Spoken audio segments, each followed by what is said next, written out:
પેરિસથી એક એવા સમાચાર આવ્યા કે જેના કારણે કરોડો ભારતીયોના દિલ તૂટી ગયા. વિનેશ ફોગાટને એ ફાઇનલ પહેલા ડિસ્ક્વોલિફાય કરવામાં આવી.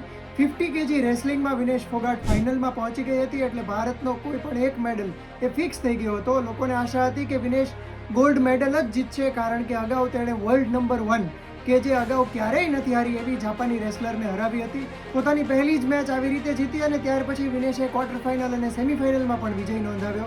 બીજા જ દિવસે ફાઇનલ હતી, ત્યારે આજે સવારે જ્યારે વેટ કરવામાં આવ્યું ત્યારે એનું વજન એ 50 કિલોથી 100 ગ્રામ જેટલું વધારે આવ્યું. એના કારણે એને ડિસ્ક્વોલિફાય કરવામાં આવ્યું. આ ઘટના બાદ પીએમ મોદીએ પણ ટ્વીટ કરીને કહ્યું છે કે વિનેશ, તું ચેમ્પિયન્સની ચેમ્પિયન છે.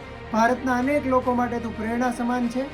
મારી પાસે આ ઘટના અંગે દુઃખ વ્યક્ત કરવા માટે શબ્દો નથી, પરંતુ તું મજબૂત રહેજે. બધા જ ભારતીયો તારી સાથે છે. આ સિવાય કેટલાક એવા પણ અહેવાલ આવી રહ્યા છે કે વડાપ્રધાન મોદીએ ઇન્ડિયન ઓલિમ્પિક એસોસિએશનના પ્રેસિડેન્ટ પીટી ઉષાને ફોન કરીને આ સમગ્ર ઘટના અંગે સમાચાર લીધા હતા અને કહ્યું હતું કે ત્યાં જેટલો વિરોધ નોંધાવી શકાય એટલો નોંધાવવો અને વિનેશને જે પણ પ્રકારે મદદ કરી શકાય એમ હોય એ પ્રમાણે મદદ કરવી. કારણ કે નિયમ પ્રમાણે જે વ્યક્તિ ઓવરવેટ જાહેર થાય એને સમગ્ર રેન્કિંગમાં છેલ્લે મૂકવામાં આવતા હોય છે અને એમને મેડલ આપી શકાતો નથી. એટલા માટે સિલ્વર મેડલ કોઈને નહીં આપવામાં આવે. અગાઉ રિયો ઓલિમ્પિકમાં વિનેશ ફોગાટ ઇન્જરીના કારણે મેડલ જીતી શકી નહોતી.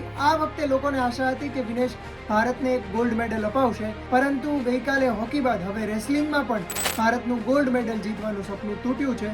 ભારતીય ઓલિમ્પિક એસોસિએશને પણ આ બાબતે ટિપ્પણી કરી છે કે વિનેશની પ્રાઇવસીનું ધ્યાન રાખવામાં આવશે. આ વિશે અમે વધારે કોમેન્ટ નહીં કરીએ અને જે આગામી ઇવેન્ટ છે એના ઉપર ધ્યાન આપીશું. વિનેશ 50 કિલો રેસલિંગની ફાઇનલમાં પહોંચનારી પહેલી ભારતીય હતી. જો તે મેડલ જીતી હોત તો તેણે ઇતિહાસ રચી દીધો હોત. મિત્રો, તમને ખ્યાલ જ હશે કે ભારતમાં રેસલિંગ ફેડરેશનને લઈને જે વિવાદ હતો એમાં વિનેશ આગળ રહી હતી અને ત્યારના પણ કેટલાક ફોટો સોશિયલ મીડિયામાં 2-3 દિવસથી વાયરલ થઈ રહ્યા છે. લેટેસ્ટ અપડેટ પ્રમાણે વિનેશની તબિયત પેરિસમાં લથડી છે અને ડિહાઇડ્રેશનના કારણે એને હોસ્પિટલ લઈ જવામાં આવી હોવાના સમાચાર પણ આવી રહ્યા છે.